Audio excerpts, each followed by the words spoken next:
How about that, you poor thing? I've gotten rid of the smell of poverty for you, so you should be grateful." With those words, champagne was thrown in my face with force. This happened when I went to meet my fiancé's family. Instead of being concerned for me, James, my fiancé, started laughing loudly as if he was making fun of me. I quickly realized that all the effort I put into styling my hair and choosing my clothes was wasted. In the end, all I felt was emptiness. That's why I decided to end our contract with your company. When they heard my decision, Lauren, James's mother, who threw the champagne, and James himself were both shocked. They didn't seem to understand what was happening. Suddenly, James's father, President Walker, appeared. "Mr. Walker, you mentioned before that you plan to retire soon and pass your responsibilities to your son. In this situation, it's fair to reconsider how much my company can trust a future business leader. There might have been an intention to keep our relationship through your son marrying me, but unfortunately, it has backfired." After explaining everything, I quietly left. Lauren, who overheard my conversation with President Walker, was too upset to say anything. But this isn't the end. They will have to face the consequences of their actions. My name is Mariah Carey. I'm 50 years old and have never been married. I've always focused on my work and enjoyed my alone time. With hobbies like reading and watching movies, I've had fulfilling days. Because of this, I never developed an interest in marriage as I got older. But that spring in March, when the flowers were blooming, I received an unexpected marriage proposal. The person who introduced me was Kyle Walker, with whom I had a business relationship. "Miss Carey, I'd like to introduce you to someone. What do you think?" he said. Although I was hesitant at first, I decided to meet the person after being strongly encouraged. That person was James, who was the same age as me and the son of President Walker.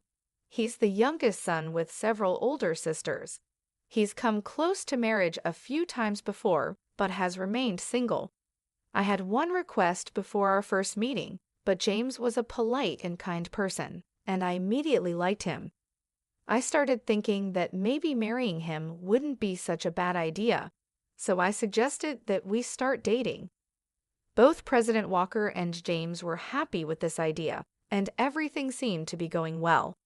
But I never imagined that this decision would lead to an unexpected situation later on. 2 weeks into our relationship, during our third date, James smiled and said, "We're already like a couple, aren't we?" Unlike before, James was wearing a casual jacket and looked relaxed and youthful. I had also switched from dressing up to wearing casual pants.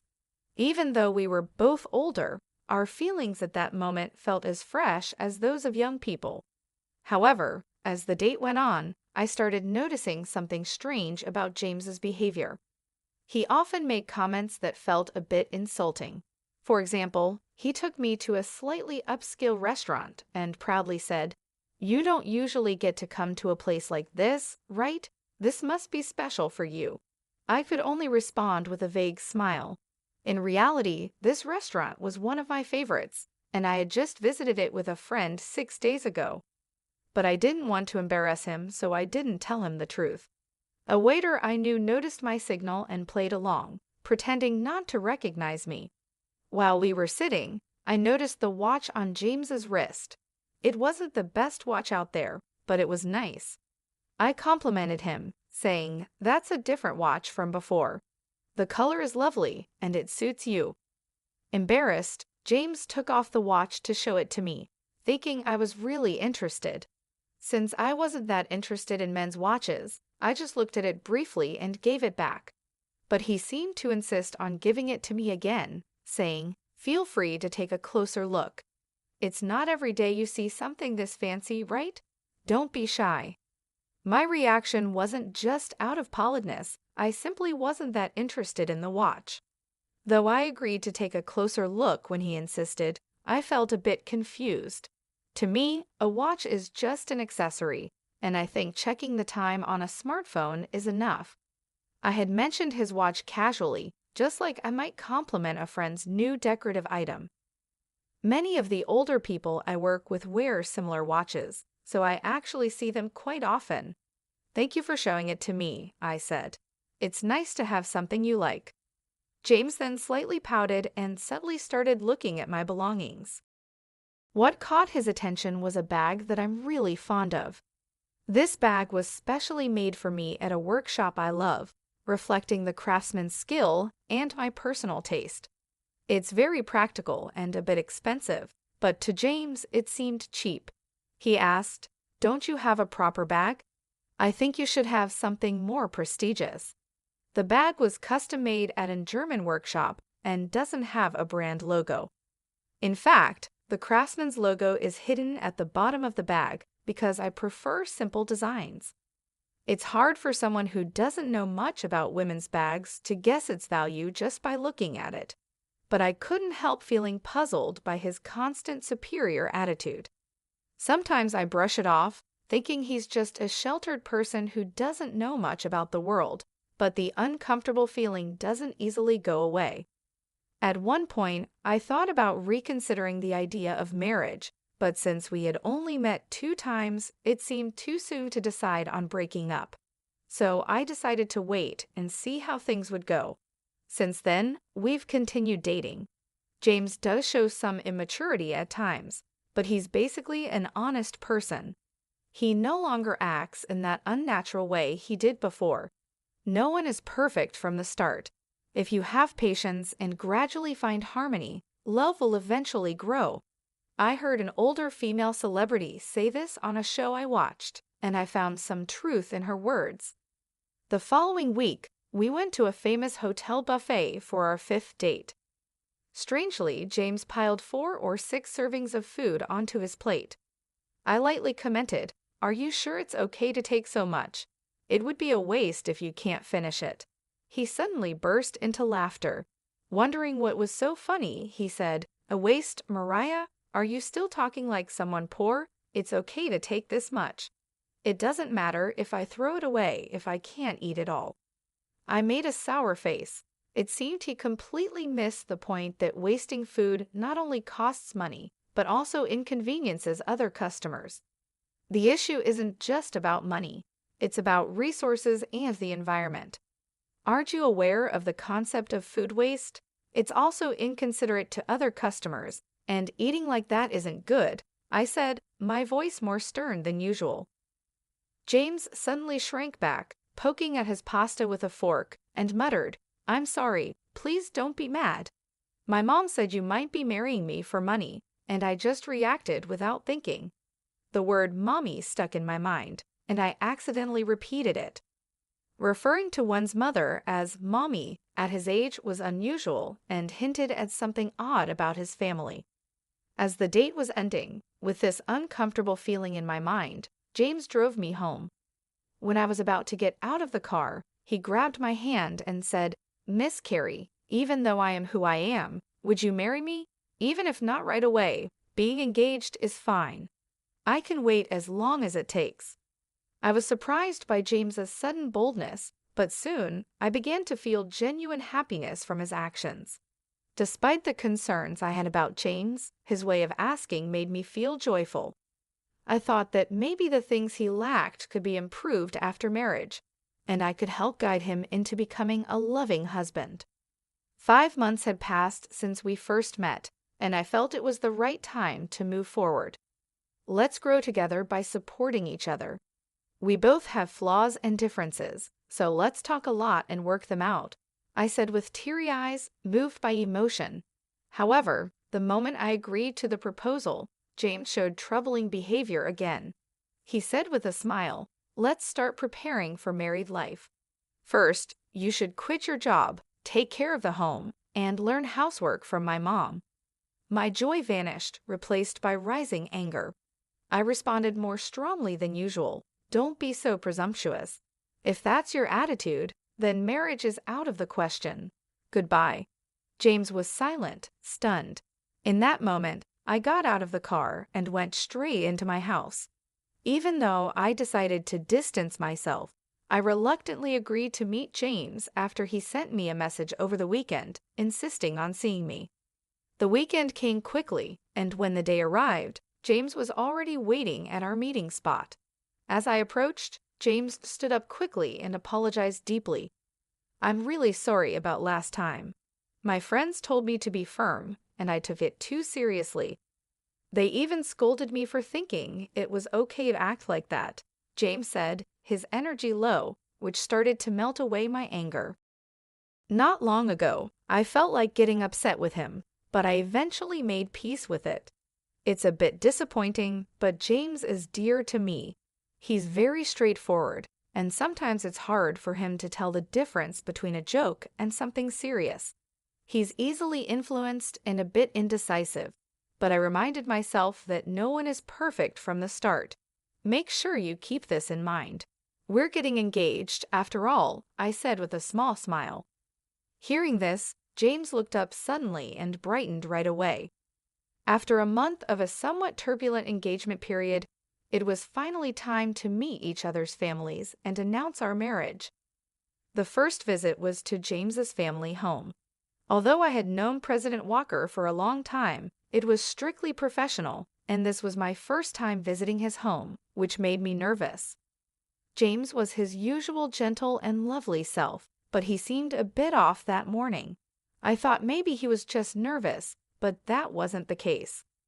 About my mom," he started, and I braced myself, thinking about the usual worries between a daughter-in-law and mother-in-law.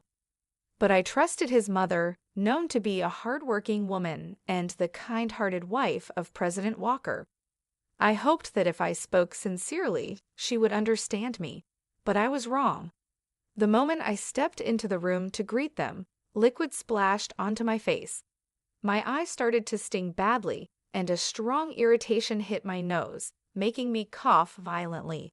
I immediately panicked. "How about that, you poor thing? I got rid of the poor smell for you, so be thankful," I heard a mocking voice say. I was shocked by the bitter taste, smell, and heat. I realized the liquid in my mouth was champagne, but I couldn't understand why I was being treated like this. "Lauren, what are you doing?" President Walker exclaimed in shock. The situation became clear. James's mother, Lauren, who was supposed to be my future mother-in-law, had thrown champagne in my face. It seemed the mocking voice was also Lauren's. I remembered how James had looked down on me as poor before and realized that this attitude might have come from Lauren. "What's the matter, Mariah? You're all wet. Funny, isn't it?" "Go, Mommy, that's just like you." James laughed loudly. At that moment, I realized that everything I had done up to this point was for nothing. I felt nothing but emptiness in my heart. "I will therefore terminate our contract with your company," I said. "What?" James and Lauren both exclaimed in surprise. They quickly looked at each other and seemed to whisper about something, maybe our business dealings or something else. But as far as I was concerned, I was no longer involved. I was just an outsider. I could only guess what they were discussing at that moment. One person who stayed silent was President Walker, who looked pale and wide-eyed. I turned to him, thanked him, and began to speak. "First of all, President Walker, I want to thank you for your cooperation so far. It must be because of the condition we agreed on that nothing like this has happened before." When I turned to speak to Lauren and James, Lauren looked at President Walker with a doubtful expression and then stared at me sternly. Meanwhile, James watched Lauren's reaction while glancing at me. I continued quietly, knowing that what I was about to say might surprise them, but I hoped they would listen carefully. One condition of accepting this matchmaking was that I would not reveal I am the president of a company until the marriage was decided. I didn't want my title to interfere. My connection with President Walker came from significant business transactions I built over the years while focusing on my work. I took out my business card, which naturally listed my company name and position. Even those not involved in management would understand the importance of my title. "Hello again, Mrs. Lauren. Thank you for all your help so far. This is my position.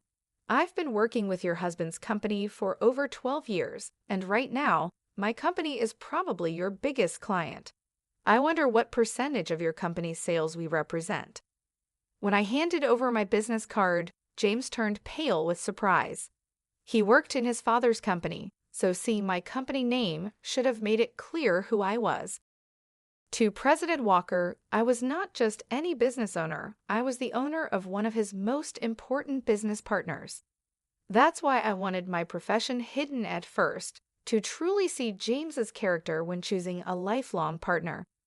I wanted to see the real person, not just a superficial act. I couldn't risk a fake attitude because it could affect the future of a parent's company. So I was introduced as just someone who met James through work. I even wore fake glasses and changed my makeup and hairstyle for our dates. Looking back, the disguise was just a temporary amusement and, in the end, a waste of time. I'm sorry, President Walker, but I have to decline this proposal. This isn't just about marriage. We also need to pause our transactions to reassess the situation, I said, then sat down to face President Walker. Afterward, I calmly explained the situation. President Walker turned even paler when he heard my words and stuttered. The transactions are affected? That can't be right. But his reaction seemed forced. I shook my head firmly, showing that my decision was final. But I wanted him to understand that my decision was not based on a fleeting emotion. I continued speaking calmly. President Walker, you mentioned before that you plan to retire soon and hand over your responsibilities to your son. In this situation, it's important to reconsider how reliable a future business partner can be. It seems there was an intention to keep our business relationship strong by having your son marry me. But unfortunately, that plan has backfired. Right after graduating from university, I started my own company with some friends. Over 22 years have passed since then, and I've been leading the business as its president the entire time. As I've mentioned several times, I've built a strong relationship with President Walker's company for more than a decade. My company, managed with a female perspective, has been recognized for its unique approach and has grown significantly recently. As a result, our business with President Walker's company has also increased. However, there have been internal discussions lately about whether we should switch to new business partners. Amidst this situation, the sudden proposal of an arranged marriage came up. Considering the timing, President Walker might have sensed some changes happening in our company. This wasn't exactly a secret. After realizing who I was, Lauren and James were clearly disturbed. I decided to explain further. In fact, we were reviewing whether to continue our business with your company. I've heard that your company is currently facing some management difficulties. Are you aware of that? Since contracts with other partners are ending, this information is crucial. Lauren, shocked, asked, "What does that mean?" while frantically shaking President Walker's arm. President Walker wiped his sweat. Looking anxious, it seemed that the company's issues hadn't been discussed within the family. James's confused glances between me and President Walker caught my attention. Despite being an insider, James seemed unaware of his own company's current situation. While thinking about this puzzling situation, I continued, "Given this, President Walker strongly suggested that I meet with you, James, leading us to this point. Perhaps you considered this marriage proposal to stabilize your company. It seems you wanted to maintain our business relationship at all costs." Lauren was visibly shaken, her hands trembling, and her lips quivering as she listened. I explained that President Walker's company is indeed struggling with management issues. Lauren may have looked down on me earlier, but her company is dealing with much bigger problems. Once known for quality and speed, President Walker's products have been overtaken by competitors' technology and no longer stand out. Additionally, the development and manufacturing processes are inefficient, cost reduction efforts have failed, and the products have become too expensive. Moreover, the company places too much pressure on employees by modern labor standards, leading to shorter delivery times and further damaging the company's reputation. Working with a low-rated company like this can harm the reputation of its business partners as well. Even a company with a long history can struggle when it has outdated structures and a high turnover rate among young employees. As a result, President Walker's company's market share has been decreasing, and its performance continues to decline. In this situation, it was natural for us to look into working with other, more stable companies. Lauren, outraged, shouted, "How dare you threaten to cut off business based on personal feelings? What a despicable act! Are you blackmailing us? This is the worst. Don't think such behavior is acceptable." She seemed to forget that her actions were the cause of this situation. I was surprised by her accusations and the fact that she hadn't even apologized. Before I could say anything, President Walker shouted angrily, "Silence. This is all your fault." I held back what I was about to say. Indeed, President Walker, not me, was likely the most affected by this situation. The unexpected fallout from his wife's inappropriate behavior was probably a shock to him, especially since he had hoped for stability. This all happened because President Walker tried to stick to our agreement, but in reality, keeping it a secret from James alone would have been enough. He should have informed his wife beforehand. As a result, I'm relieved that I didn't have to welcome such a problematic person as my mother-in-law. James' appearance was pitiful. He was pale and trembling, holding tightly onto Lauren's hand. It was sad to see a 50-year-old man still needing his mother's hand. Seeing him like this, I couldn't help but give him a cold look. "It's impossible that someone carrying such a cheap-looking bag could be a president," James accused me harshly. "And you complained about food waste and acted like you were poor. You're lying about being my father's business partner. How disgraceful!" He seemed to be trying to blame me, but he was clearly mistaken. "I'm not interested in branded goods. I prefer high-quality leather products made locally. Also, my criticism of wasting a large amount of food wasn't because I'm poor, but simply because it's inappropriate behavior.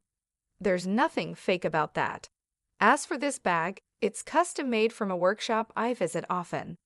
Anyone who knows about leather would recognize its quality immediately, but it seems none of you care about that. This bag is actually priced higher than many commercial brands." When I explained this, Lauren suddenly stared at my shoes and bag with surprise, then quickly looked away, clearly embarrassed. It's obvious that only those who know about quality would understand. I continued, "Moreover, ordering a lot of food and not finishing it is not only wasteful but also disrespectful to the restaurant. It's unreasonable and inappropriate behavior. And yes, it's true that I'm your father's business partner." What would it mean if the presidents of companies doing business together didn't know each other?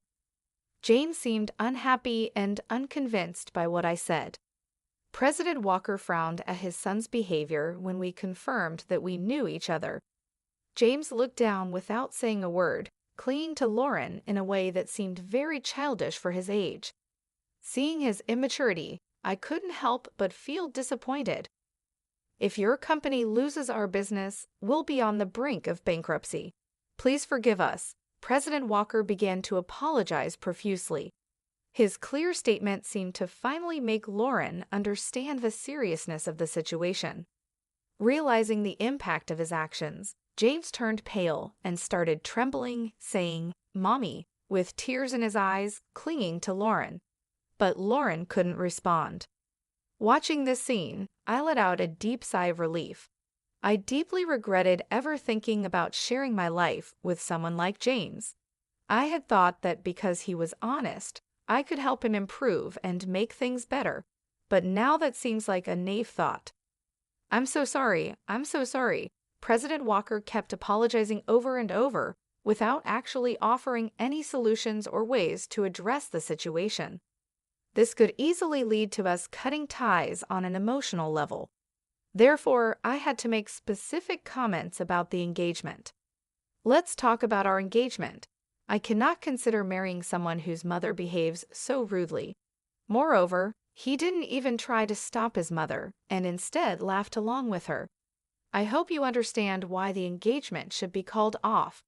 President Walker listened, nodding in agreement. I continued, "Thank you for understanding. Until yesterday, I believed in James's potential to improve, so I moved forward with the engagement. But now I feel relieved that our relationship has ended." I gave specific examples of James's behavior, like how he often quoted his mother's opinions, saying, "Mommy said so," and how he still called her Mommy, even though he's almost 52 years old. He frequently used his mother's opinions as an excuse to justify his improper behavior. However, as soon as I'd pointed out these issues, he would quickly become discouraged, showing his weakness. There were countless examples of this behavior. President Walker was shocked, his mouth open in disbelief, and Lauren looked embarrassed. However, James didn't seem to understand what was wrong with his actions. When I asked if there was any fault on my part in calling off the engagement, President Walker shook his head slightly, looking pitiful. I paused to calm myself and took a deep breath. I will divorce my wife. James will also have to move out with her. The company's operations will be taken over by competent staff, so please don't abandon us. Help us, President Walker suddenly declared, clearly anxious after seeing me take a deep breath. What? That's not possible. I can't manage my life without this marriage. Lauren cried out in shock. After that, both James and Lauren raised their voices at President Walker, saying, "Why didn't you tell us beforehand? I'm innocent. Why am I being kicked out? The problem is only with Mommy. I'm not involved." Their protests filled the room, and I finally let out a real sigh, fed up with everything. "Well, as you wish. Thank you for your time. I will take my leave now," I said to President Walker and quickly left. I needed to go home and take my high-quality clothes to the dry cleaners right away. Otherwise, the champagne stains would set and ruin them. James stopped protesting and wept, seemingly accepting the situation. Lauren tried to argue, but President Walker silenced her with a stern reprimand. However, she still seemed to grit her teeth in dissatisfaction, looking more determined than her son. 6 months after the unpleasant incident with the Walker family, as predicted, President Walker resigned from his position. It wasn't just a retirement. It was a resignation, taking responsibility for the company's poor performance.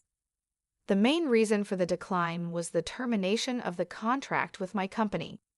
A former employee who took over as the new president conducted a full review of the operations.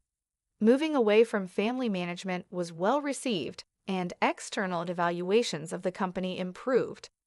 He took the initiative to develop new products, and the results were starting to show.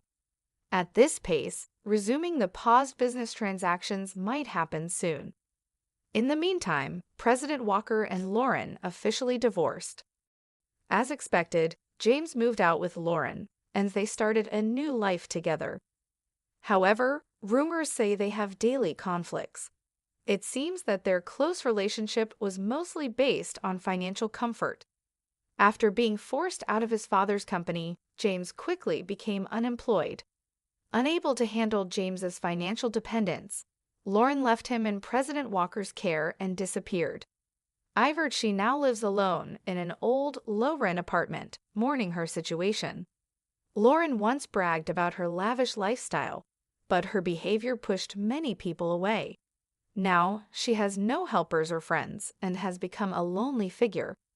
About a year after President Walker's retirement, I had a chance encounter with him when I visited his former company. I ran into him unexpectedly. "I am very sorry for the great inconvenience I caused before," he said.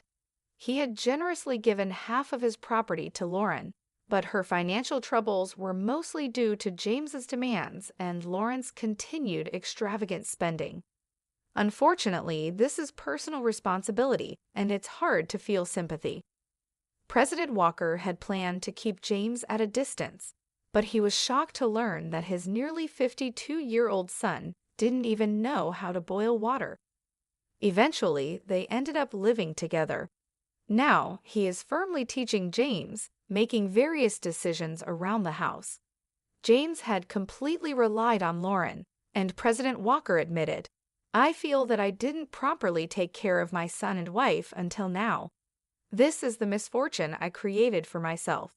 Although it's late, I am deeply reflecting on my mistakes. I think I also did some wrong things to Lauren. Fortunately, the company didn't go bankrupt, and I am relieved. Now retired and staying at home, President Walker is seriously engaging with James for the first time. James, facing new challenges like household chores and part-time jobs, often cries despite his age.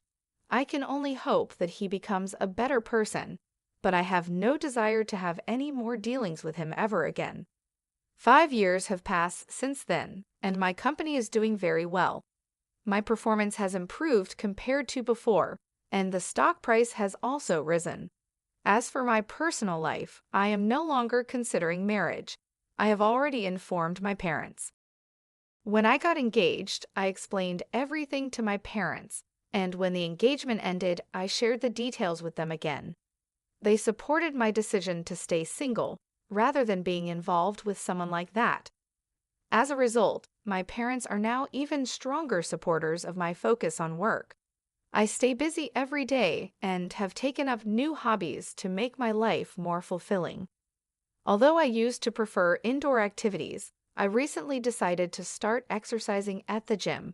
I can even see my muscles starting to form, and my subordinates look at me with admiration, which feels a bit strange. I've always believed that happiness is something you create for yourself. I look for happiness that I build on my own, not just the kind that comes from being with someone else. If I were to fall in love again, I would prefer it to happen later in life when I could afford to give everything up for love. But that's not something I'm worried about right now. My days are fulfilling, and I'm happy. My life has just begun, and I'm focused on working